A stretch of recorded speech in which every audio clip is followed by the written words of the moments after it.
Hello बच्चों, Kunti online classes में आपका स्वागत है और मुझे उम्मीद है कि हम लोग जो मेहनत करके वीडियो बना रहे हैं, आप लोग उससे फ़ायदा ले रहे हो और आप लोग घर पे बैठ के अच्छी तरह से तैयारी कर पा रहे हो और हमारी वीडियो से कुछ ना कुछ आप लोग को मदद मिल रही होगी।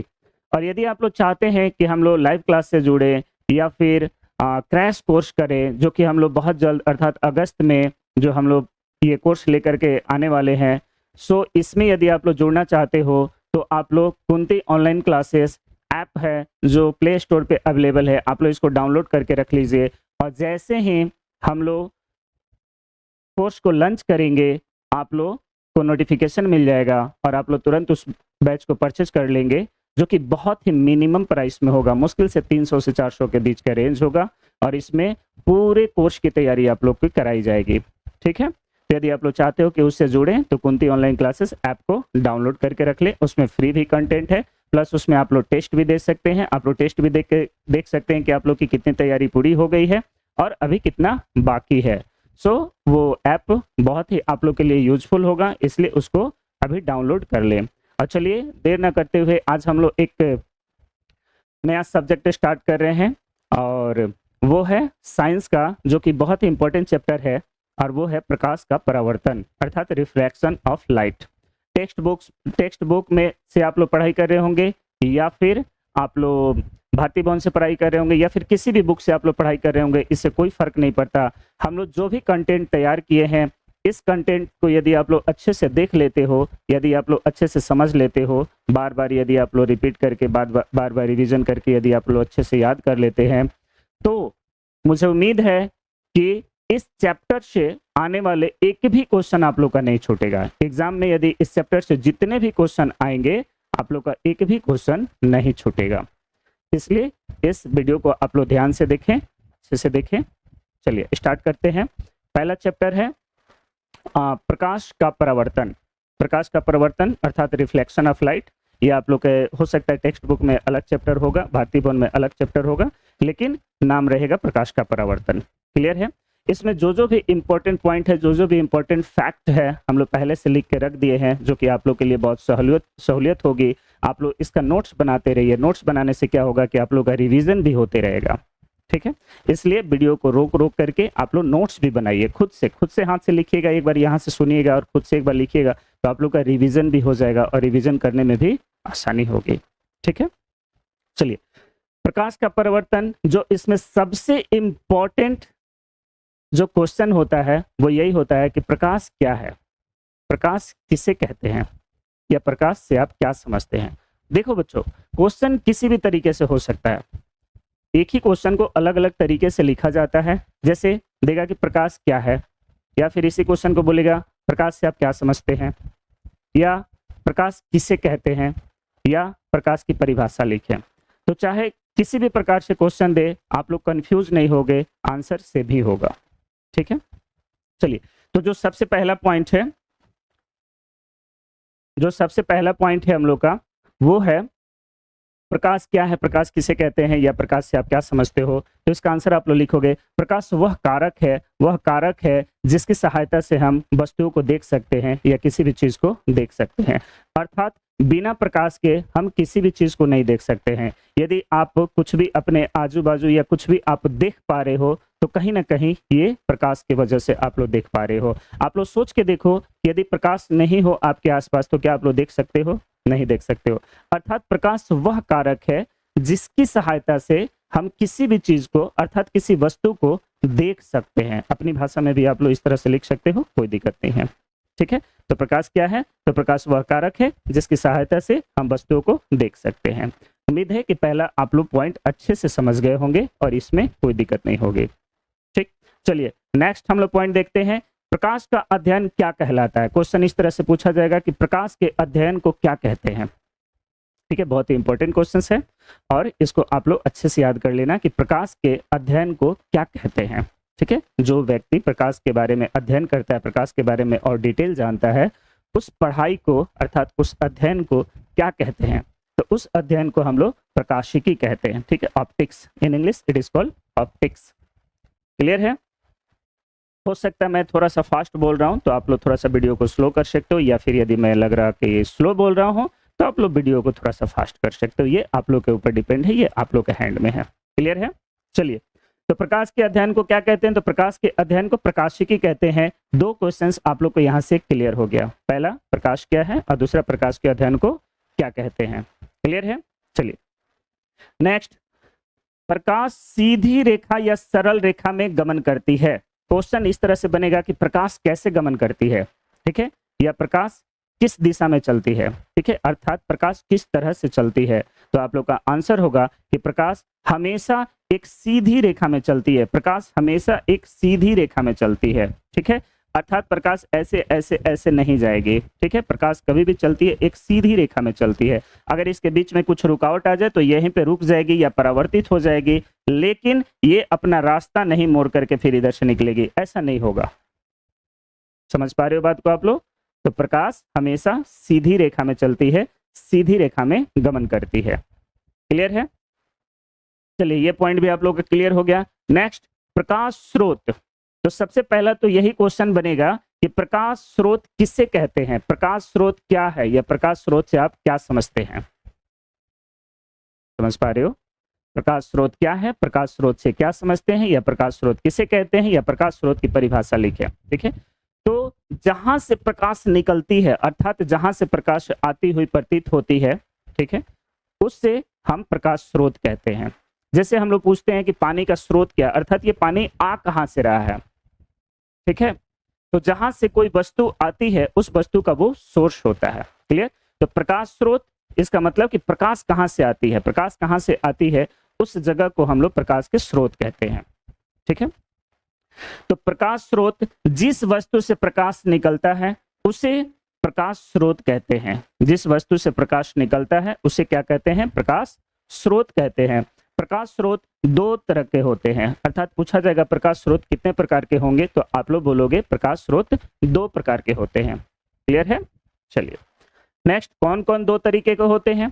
तो पहला है प्राकृतिक और दूसरा है मानव निर्मित। पहला है प्राकृतिक और दूसरा है मानव निर्मित। अब ये प्राकृतिक और मानव निर्मित क्या है, आप में से बहुत सारे बच्चे जान रहे होंगे, बहुत अच्छी बात है। जो नहीं जान रहे होंगे वो सुनेंगे, समझेंगे अच्छे से कि जो प्राकृतिक स्रोत है, प्राकृतिक का मतलब क्या, जो इंसानों ने नहीं बनाया, जिसको इंसानों ने नहीं बनाया, अर्थात जिसको भगवान ने, कोई यदि मानते हो तो भगवान ने बनाया, अल्लाह, ये जिसको भी आप लोग मानते हो, ठीक है, उसने उसको बनाया।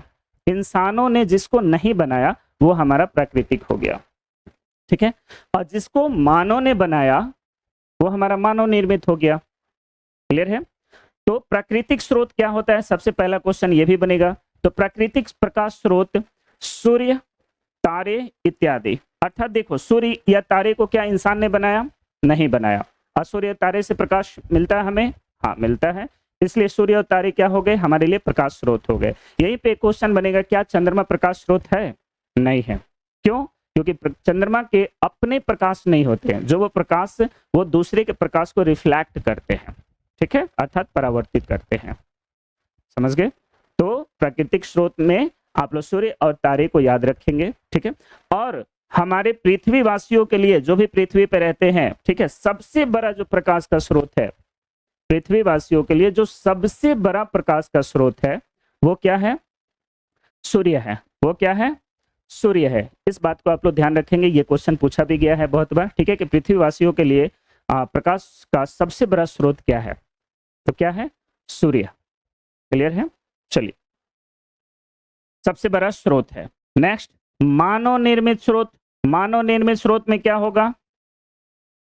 मानव निर्मित स्रोत अभी आप लोग को बताया गया कि जिसको मानव ने बनाया, अर्थात इंसानों ने बनाया, उससे भी हमें प्रकाश मिलता है। जैसे बिजली का जलता हुआ बल्ब, जैसे यदि बल्ब जल रहा है तो उससे भी हमें प्रकाश मिल रहा है, लेकिन वो बल्ब को किसने बनाया? मानव ने बनाया, भगवान ने नहीं बनाया। तो जब मानव ने बनाया तो उस प्रकाश स्रोत को हम लोग मानव निर्मित प्रकाश स्रोत बोलेंगे। क्लियर है? चलिए, मानव निर्मित प्रकाश स्रोत, बिजली का जलता हुआ बल्ब या ट्यूब कह सकते हो, मोमबत्ती हो गया, लैंप हो गया, लालटेन हो गया, दिया हो गया, इत्यादि और भी बहुत सारी वस्तुएं हो सकती है जो कि मानव के द्वारा बनाया गया हो और हमें उससे प्रकाश मिलता है। तो ये सभी क्या हो गए? मानव निर्मित प्रकाश स्रोत। क्लियर हो गया?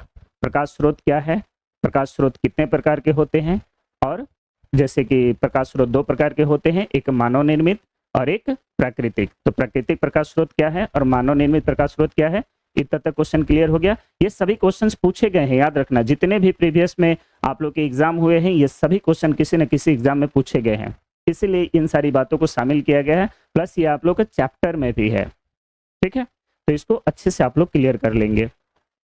नेक्स्ट, प्रदीप्त वस्तुएं। प्रदीप्त वस्तुएं किसे कहते हैं, ठीक है, तो वे वस्तुएं जो प्रकाश उत्पन्न करती है, वे वस्तुएं जो प्रकाश उत्पन्न करती है तो प्रदीप्त वस्तुएं कहलाती हैं। इसका उल्टा हो जाएगा अप्रदीप्त वस्तु। वे वस्तुएं जो प्रकाश उत्पन्न नहीं करती है वो अप्रदीप्त वस्तु होगी। क्लियर है, चलिए देख लेते हैं अच्छे से। प्रदीप्त वस्तु, वे वस्तुएं जो प्रकाश उत्पन्न करती है, दीप्त या प्रदीप्त, ध्यान देना दीप्त वर्ड भी लिखा जा सकता है या प्रदीप्त भी लिखा जाएगा, या दीप्तिमान वस्तुएं, दीप्तिमान भी कहा जा सकता है, ठीक है, दीप्तिमान वस्तुएं कहलाती हैं। क्लियर, जैसे सूर्य, मोमबत्ती, बल्ब। ध्यान देना यहाँ पे ये नहीं पूछा जा रहा है कि मानव निर्मित या प्राकृतिक, ठीक है, बस जो प्रकाश उत्पन्न कर दे, जो भी प्रकाश उत्पन्न कर दे, चाहे वो मानव निर्मित हो या फिर प्राकृतिक हो, वो सभी क्या होंगे, दीप्त वस्तुएं होंगे या प्रदीप्त वस्तुएं होंगे या दीप्तिमान वस्तुएं होंगे। क्लियर, तो इसमें सूर्य, मोमबत्ती, बल्ब इत्यादि ये सब कुछ आ जाएंगे। क्लियर। नेक्स्ट, अदीप्त वस्तुएं या अप्रदीप्त वस्तुएं जिससे प्रकाश उत्पन्न नहीं हो या जो प्रकाश उत्पन्न नहीं करती हो, ठीक है। देखिए, वे वस्तुएं जो प्रकाश उत्पन्न नहीं करती है, वे वस्तुएं जो प्रकाश उत्पन्न नहीं करती है अदीप्त या अप्रदीप्त वस्तुएं कहलाती है। क्लियर, जैसे ग्रह, पुस्तक, टेबल इत्यादि, पेन, मार्कर, कुछ भी जो जिससे प्रकाश नहीं मिलता हमें, वो क्या कहलाएगा, अप्रदीप्त वस्तुएं कहलाएंगी। क्लियर हो गई बातें, यहां तक मेरे ख्याल से आप लोगों को कोई डाउट नहीं होगा, ठीक है। चलिए नेक्स्ट हम चलते हैं प्रकीर्णन। प्रकीर्णन, यहां से क्वेश्चन बनेगा कि प्रकाश के प्रकीर्णन से आप क्या समझते हैं या प्रकीर्णन से आप क्या समझते हैं, प्रकीर्णन क्या है, प्रकीर्णन की परिभाषा लिखें, सबका आंसर एक ही होगा, ठीक है।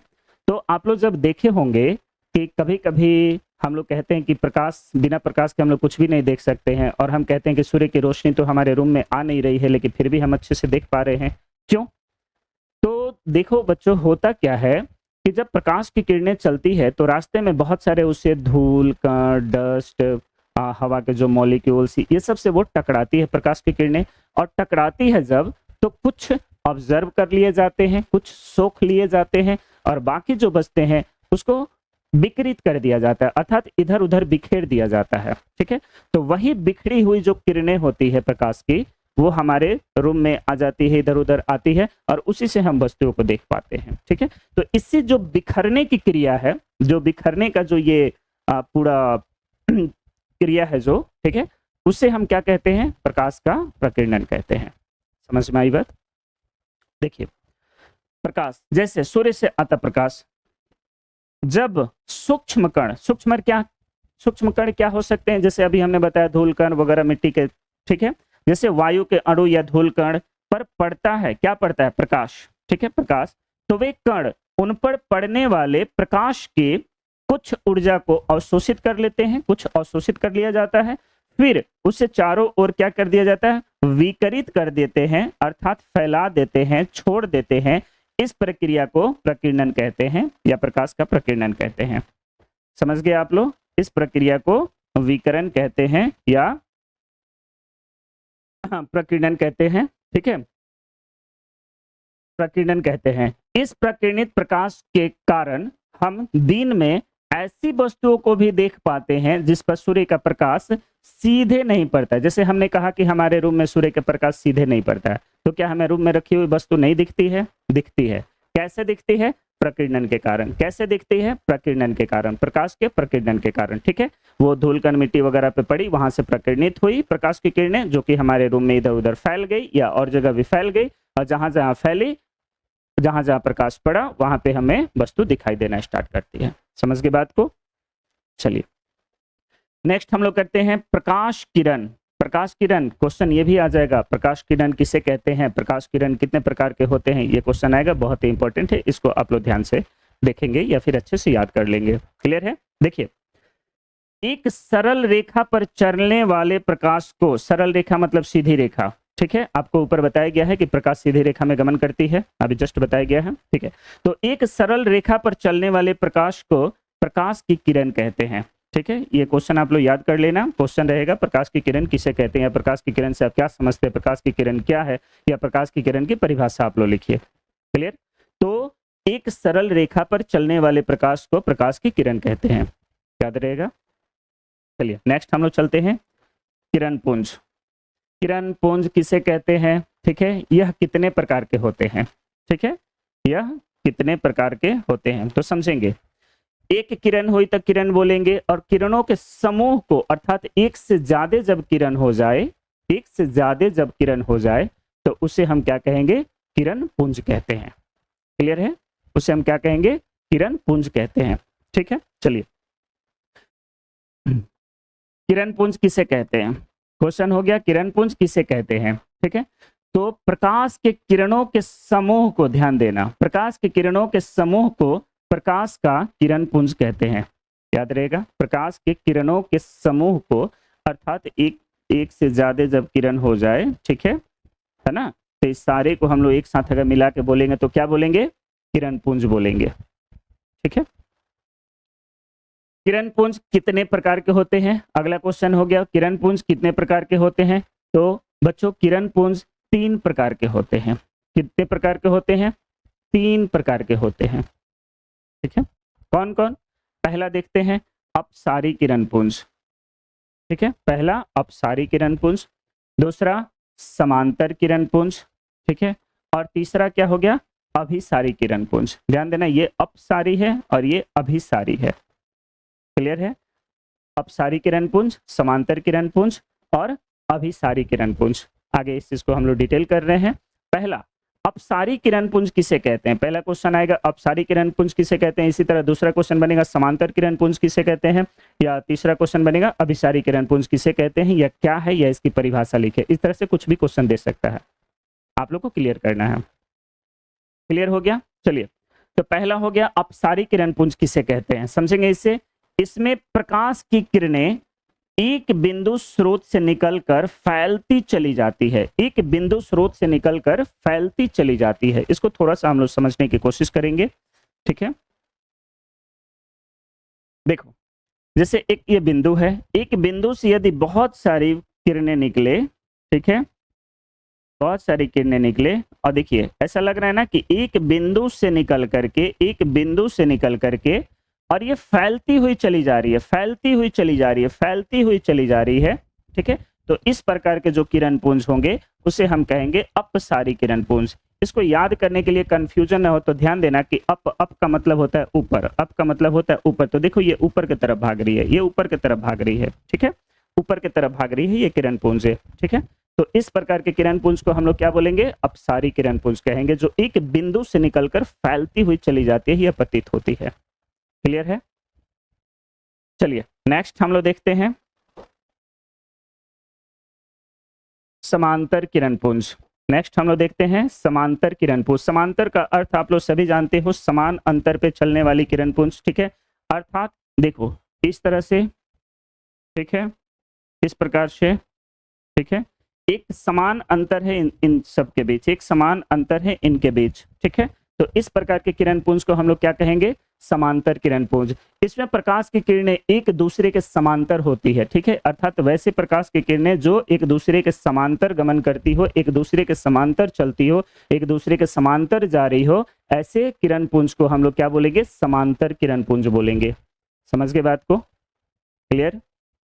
चलिए नेक्स्ट हम लोग देखते हैं अभिसारी किरण पुंज। अपसारी में ऊपर जा रहा था किरण पुंज, और अभिसारी में डायरेक्ट उसका उल्टा हो जाएगा। ठीक है, अर्थात इसमें प्रकाश की किरणें एक बिंदु पर आकर मिलती है या मिलती हुई प्रतीत होती है। ठीक है, उसे हम लोग अभिसारी किरण पुंज कहते हैं। जैसे हम लोग देखते हैं, जैसे देखिए इधर से आई किरण, इधर से आई किरण, इधर से आई, इधर से आई, इधर से आई। ठीक है, ठीक, और देखिए ऐसा लग रहा है ना कि एक बिंदु पर ये आकर के मिल रही है या मिलती हुई प्रतीत हो रही है। तो इस प्रकार के किरण पुंज को हम लोग क्या बोलेंगे? अभिसारी किरण पुंज। बहुत ही इंपॉर्टेंट है, इसको आप लोग जरूर याद कर लेना। ठीक है, कि अपसारी किरण पुंज किसे कहते हैं, अभिसारी किरण पुंज किसे कहते हैं, और समांतर किरण पुंज किसे कहते हैं। 3 प्रकार के किरण पुंज हो गए। ठीक है, जो अपसारी किरण पुंज जस्ट इसका उल्टा था, ऐसे, ठीक है, एक बिंदु से निकल कर जा रही है और ये एक बिंदु पर मिल रही है। ठीक है, इसको अपसारी किरण पुंज बोलेंगे, इसको अभिसारी किरण पुंज बोलेंगे। क्लियर? चलिए, मेरे ख्याल से यहां तक आप लोग का क्लियर हो गया और यहां तक कोई प्रॉब्लम नहीं है। ठीक है, चलिए नेक्स्ट हम लोग देखते हैं। नेक्स्ट है पारदर्शी, पारभासी, अपारदर्शी पदार्थों में अंतर स्पष्ट करें। आप में से बहुत सारे बच्चे अच्छे से जान रहे होंगे, बहुत अच्छी बात है। जो नहीं जान रहे होंगे वो अच्छे से इसको समझेंगे कि पारदर्शी, अपारदर्शी और पारभासी क्या होता है। ठीक है, जिसको हम लोग इंग्लिश में ट्रांसपेरेंट बोलते हैं, लूसेंट बोलते हैं, ओपेक भी बोलते हैं। क्लियर है? चलिए देखते हैं, पहले समझते हैं बात को कि आखिर ये पारदर्शी है तो क्या पारदर्शी का मतलब क्या हुआ। ठीक है, तो पारदर्शी का मतलब हम लोग ऐसे भी बोलते हैं कि जब हम किसी वस्तु से आर पार देख सकते हो। ठीक है, जब हम किसी वस्तु के आर पार देख सकते हो उसे हम लोग पारदर्शी कहते हैं। ठीक है, लेकिन आर पार देखते कैसे हैं, कैसे देखते हैं? इसको दूसरे तरीके से हम ये भी कह सकते हैं कि जब कोई वस्तु अपने से हो करके, अपने में से हो करके प्रकाश की किरण को जाने दे, पार होने दे, तब उस वस्तु को हम लोग पारदर्शी वस्तु कहते हैं, या इस माध्यम को पारदर्शी माध्यम कहते हैं। समझ में आई बात? अर्थात हमें दिखेगा तभी ना, जब अच्छा हमें दिखता कैसे है, पहले थोड़ा सा हम लोग समझ लेते हैं। हमें दिखता कैसे है? सपोज, ठीक है, ये कोई वस्तु है, सपोज पेन है, जो भी है, ड्राइंग पे नहीं जाना क्योंकि I am not teacher of drawing. Clear? तो आप लोग समझोगे कि जब प्रकाश की किरणें इस पे पड़ती है और पड़ने के बाद परावर्तित किरणें जब हमारी आंखों तक आती है, ठीक है, जब हमारी आंखों तक आती है तब हम इस वस्तु को देख पाते हैं, तब हम इस वस्तु को देख पाते हैं। ठीक है, अर्थात यदि बीच में कोई वस्तु आ जाए, यहाँ पे बीच में कोई वस्तु आ जाए और वस्तु से ये प्रकाश की किरण पार न कर पाए, ये प्रकाश की किरण पार न कर पाए, तो ये किरण हमारी आंखों तक नहीं जाएगी। जब नहीं जाएगी तो हम इस वस्तु को नहीं देख सकते हैं। क्लियर? और इस वस्तु को हम कब देखेंगे? जब प्रकाश की किरणें इस पे पड़ के परावर्तन के बाद, जब प्रकाश की किरणें इसको पार करके, इस वस्तु को पार करके जब चली जाए हमारी आंखों तक, तब हम इसे बोलेंगे कि हम इसे देख पा रहे हैं। क्लियर? अर्थात जब ये प्रकाश की किरणें पार कर जाए तो इसको पारदर्शी बोलेंगे। जब प्रकाश की किरणें नहीं पार करे, अर्थात ये वस्तु नहीं पार करने दे कि नहीं जाना है, तब क्या बोलेंगे? इसको अपारदर्शी बोल देंगे। क्लियर है? और जब ये आंशिक रूप से, आंशिक का मतलब हो गया, आंशिक का मतलब थोड़ा सा, थोड़ा, जैसे कभी कभी किसी वस्तु से आप देखना कि हल्का हल्का हमें दिखाई दे रहा है। ठीक है, जैसे कागज पे तेल लगा देंगे तो हल्का हल्का दिखाई देगा, इस टाइप से, है ना? तो उस टाइप के जो वस्तुएं होंगी वो पूरी तरह प्रकाश की किरणों को नहीं जाने देती है, आंशिक रूप से थोड़ी मात्रा में प्रकाश की किरणें जाने देगी, जिससे हमें आंशिक रूप से दिखाई देगा, थोड़ा सा दिखाई देगा। इस प्रकार की वस्तुओं को हम लोग क्या कहेंगे? पारभासी वस्तु कहते हैं। क्लियर? ट्रांसलूसेंट। And problems? चलिए, मेरे ख्याल से कोई प्रॉब्लम नहीं है, आप लोग अच्छे से इसको समझ गए होंगे। ठीक है, चलिए हम लोग अब चलते हैं पारदर्शी पदार्थ। अभी हमने बता दिया आप लोग को कि वे पदार्थ जिनसे होकर के प्रकाश आसानी से पार कर जाता है, वे पदार्थ जिनसे होकर के प्रकाश आसानी से पार कर जाए, ठीक है, इस प्रकार की वस्तुओं को हम लोग क्या कहेंगे? पारदर्शी पदार्थ कहेंगे। जैसे कांच, पानी, हवा इत्यादि। क्लियर? और भी आप लोग के आसपास बहुत सारी वस्तुएं हो सकती हैं, आप लोग उसको सोचेंगे और उसका नाम अपने जो आप लोग नोट्स बना रहे हो, आप लोग नोट्स में लिख लोगे। नोट्स आप लोग जरूर बनाना, क्योंकि देखो जब तक आप लोग नोट्स नहीं बनाओगे तब तक आप लोग का रिवीजन नहीं होगा, आप लोग समझोगे नहीं कि हम कितना समझ पाए हैं। इसलिए तभी आप लोग समझोगे कि हम कितना समझे हैं जब आप लोग नोट्स बनाओ। ठीक है, वीडियो आप लोग देखो और खुद से आप लोग नोट्स बनाना सीखो, या तो पूरे वीडियो देखने के बाद कर लो, या फिर वीडियो देख के रोक करके जिस टाइप से ये बनाए गए इस टाइप से आप लोग बना सकते हो। यदि आप लोग ऐप डाउनलोड करते हो जो कुंती ऑनलाइन क्लासेस है, उसमें आप लोग को वीडियो ये पीडीएफ फॉर्मेट में भी मिलेगा, पीडीएफ फॉर्मेट में भी आप लोग को देखने को मिलेगा, जिसमें आप लोग अच्छे से बैठ के घर पे आप लोग अच्छे से आप लोग नोट्स बना सकते हो। क्लियर? बट कोई बात नहीं, आप लोग यूट्यूब पे हैं, यूट्यूब से देख रहे हैं तो कोई बात नहीं, इसको वीडियो को पॉज करके रोक करके आप लोग अच्छे से आप लोग नोट्स बना लीजिए, ताकि आप लोग को आगे या फिर एग्जाम के समय में रिविजन करने में दिक्कत ना हो। क्लियर? प्लस एक बार आप लोग यहाँ पे नोट्स बनाएंगे, एक बार वीडियो देखेंगे, तो ऐसे ही 2 बार आप लोग का रिविजन हो गया। क्लियर? इसलिए आप लोग नोट्स बनाओ और मन लगा के आप लोग पढ़ाई करो, कुछ करके दिखाओ, कुछ बन के दिखाओ। क्लियर है? चलिए नेक्स्ट हम लोग देखते हैं, पारदर्शी समझ में आ गया कि जिससे होकर के प्रकाश की किरणें पार कर जाए, या फिर वो वस्तुएं जो अपने से होकर के प्रकाश की किरणों को पार हो जाने दे, उससे हम लोग क्या बोलेंगे? पारदर्शी वस्तु बोलेंगे। क्लियर? चलिए नेक्स्ट हम लोग देखते हैं, पारभासी पदार्थ। पारभासी पदार्थ, पारभासी पदार्थ किसे कहते हैं? अभी हमने बताया कि देखो पारदर्शी का उल्टा हो जाएगा अपारदर्शी। क्लियर? यानी पारदर्शी से पार हो जाते हैं प्रकाश की किरण, और अपारदर्शी से बिल्कुल नहीं होगा। क्लियर? और बीच बीच का जो हो जाता है, जो हल्का सा पार करने देता है, उसको हम लोग पारभासी बोलेंगे। चलिए, वे पदार्थ जिनसे हो करके प्रकाश कुछ अंश मतलब सभी नहीं, थोड़े मात्रा में, ठीक है, कुछ अंश ही बाहर निकलता है, पारभासी पदार्थ कहलाता है। क्लियर? जैसे तेल लगा कागज, बैलून का रबर, दूध इत्यादि। ठीक है, ये किस प्रकार की वस्तुएं हैं? ये पारभासी वस्तुएं हैं, अर्थात ये अपने से हो करके थोड़ी मात्रा में प्रकाश को जाने देते हैं, ज्यादा नहीं। क्लियर? चलिए नेक्स्ट, अपारदर्शी वस्तु। अपारदर्शी पारदर्शी का डायरेक्ट उल्टा होता है, उल्टा समझ लेना। पारदर्शी में आपने क्या लिखा था कि वैसी वस्तु जो अपने से होकर प्रकाश की किरणों को पार करने देता है या जाने देता है, तो इसमें लिख देना है कि वैसी वस्तु है जो अपने से होकर प्रकाश की किरणों को नहीं जाने देता है, बस नहीं लिख देना, काम खत्म। देखते हैं, वे पदार्थ जो प्रकाश को अपने से होकर नहीं जाने देते हैं। वे पदार्थ वे वस्तुएं जो अपने से होकर प्रकाश की किरणों को नहीं जाने देते हैं, नहीं जाने देते हैं। This is the important word for this definition. Okay, नहीं जाने देते हैं, अपारदर्शी पदार्थ कहलाते हैं, अपारदर्शी पदार्थ कहलाते हैं। जैसे लकड़ी, लोहा, पत्थर, अलकतरा इत्यादि, ये सब क्या करते हैं? अपने से होकर प्रकाश की किरणों को नहीं जाने देते हैं। क्लियर? तो इस प्रकार की वस्तुओं को क्या कहेंगे? अपारदर्शी वस्तु कहेंगे। क्लियर है? ये समझते हैं, यहां तक क्लियर है आप लोग का? अपारदर्शी तक क्लियर हो गया। मेरे ख्याल से यहां तक आप लोग को किसी प्रकार की दिक्कत नहीं होगी, क्योंकि मैं कोशिश कर रहा हूं कि अच्छे से आप लोग को समझा दें और आप लोग अच्छे से समझ जाएं। यदि मैं अच्छे से समझा दूंगा आप लोग को, तो आधा से ज्यादा तो ऐसे ही क्लियर हो जाएगा, और बाकी जो थोड़ा सा बचेगा वो आप लोग नोट्स बना लेंगे, तो फिर आप लोग का और क्लियर हो जाएगा। सही है?